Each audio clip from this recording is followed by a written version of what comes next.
देख रहे हैं इंडियन मोर्चा न्यूज। कांग्रेसियों ने निकाली भारत जोड़ो तिरंगा यात्रा। खबर जनपद उधम सिंह नगर की सीमांत खटीमा से है, जहां खटीमा के विधायक भुवन चंद्र कापड़ी और नानकमत्ता के विधायक गोपाल सिंह राणा, पूर्व सांसद महेंद्र पाल सिंह के नेतृत्व में सैकड़ों कांग्रेसियों ने खटीमा के अमानू से मुख्य चौक होते हुए पहनिया चौराहे तक भारत जोड़ो तिरंगा यात्रा निकाला। इस दौरान कांग्रेसी नेताओं ने शहीद स्मारक स्थल पर पहुंचकर शहीदों की प्रतिमा पर पुष्प भी अर्पित किए। आपको बता दें कि अंग्रेजों भारत छोड़ो अगस्त क्रांति की तर्ज पर भारतीय राष्ट्रीय कांग्रेस के आह्वान पर तथा आजादी की 75वीं वर्षगांठ के शुभ अवसर पर उत्तराखंड कांग्रेस द्वारा 9 अगस्त से 15 अगस्त तक भारत जोड़ो तिरंगा यात्रा का आयोजन किया गया है।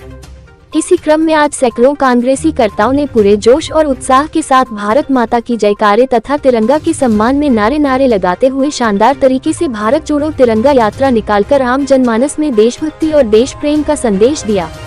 वहीं आपसी भाईचारे को मजबूत कर देश की एकता और अखंडता को अक्षुण्ण बनाए रखने की भी अपील की गई।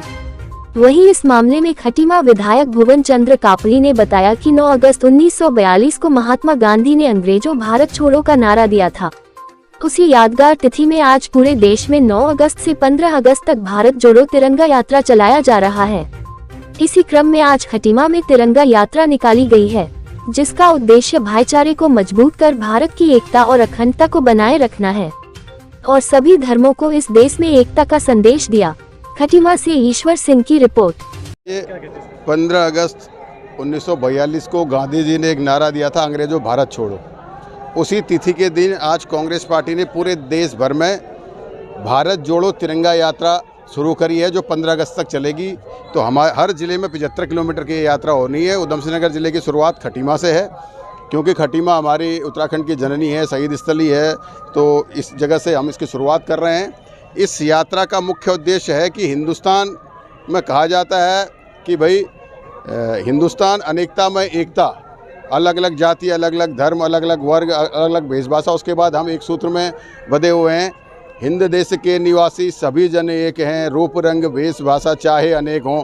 ये गीत है। इस गीत को साकार करने के लिए आज जो भारतीय जनता पार्टी की सरकार जाति के नाम पर, धर्म के नाम पर, वर्ग के नाम पर, अमीरी के नाम पर, गरीबी के नाम पर, अगड़े पिछड़े के नाम पर हिंदुस्तान को बांटने की कोशिश कर रही है, तो ये तिरंगा यात्रा ये संदेश देगी कि हिंदुस्तान जो है एक है। और रही बात भाजपा की घर घर तिरंगा पहुंचाने की जो बात है, जिस पार्टी के मुख्य संगठन ने हिंदुस्तान की आज़ादी के बाद 55-57 साल तक अपने हेडक्वार्टर में हिंदुस्तान का झंडा नहीं फहराया, हाईकोर्ट के आदेश के बाद झंडा फहराया, तो बड़ी खुशी होती है कि कम से कम भारतीय जनता पार्टी को 75 वर्ष बाद पता तो चल गया कि दुरंगा नहीं तिरंगा ही चलेगा हिंदुस्तान में। गांधी नेहरू की विचारधारा से हिंदुस्तान चल सकता है। ये इसका एक संकेत है कि जो मौन तरीके से भारतीय जनता पार्टी ने मान लिया है कि हिंदुस्तान में जो है कि गांधी नेहरू की विचारधारा चलेगी और तिरंगे का सम्मान करना पड़ेगा। खुशी की बात है, उनको भी मैं बधाई देता हूं कि देर सवेर चलिए, आपने माना तो तिरंगा सर्वोपरि है, सबसे ऊपर है।